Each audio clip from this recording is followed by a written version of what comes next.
আসসালামু আলাইকুম। আমি স্বাস্থ্য বিষয় পরামর্শ চ্যানেল থেকে বলছি। আজকে আমরা খুবই গুরুত্বপূর্ণ একটি বিষয় নিয়ে আলোচনা করব।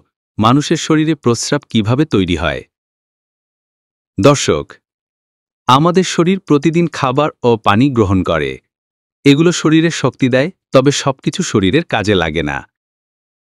যে অংশ শরীরের দরকার হয় না বা ক্ষতিকারক, তা শরীর বাইরে বের করে দেয়। এই কাজের অন্যতম প্রধান উপায় হল প্রস্রাব তৈরি হওয়া। প্রস্রাব মূলত তৈরি হয় আমাদের কিডনিতে। এখন আমরা 3D অ্যানিমেশনের মাধ্যমে দেখব কিভাবে কিডনি কাজ করে। আমরা যখন পানি ও খাবার খাই, তখন তা রক্তের সাথে মিশে শরীরের প্রতিটি কোষে পৌঁছে যায়।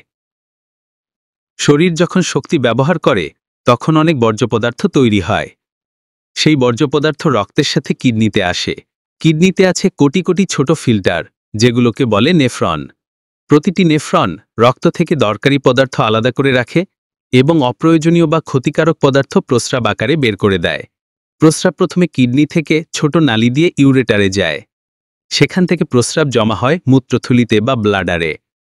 যখন মূত্রথলি ভরে যায়, তখন আমাদের প্রস্রাব করার বোধ হয়।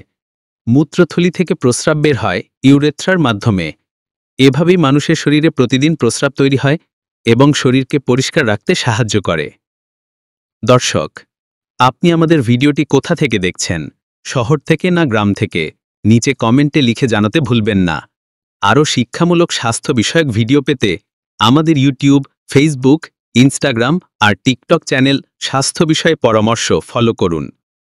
এই ভিডিওটি শুধুমাত্র শিক্ষামূলক উদ্দেশ্যে তৈরি করা হয়েছে। ধন্যবাদ। ভালো থাকুন, সুস্থ থাকুন।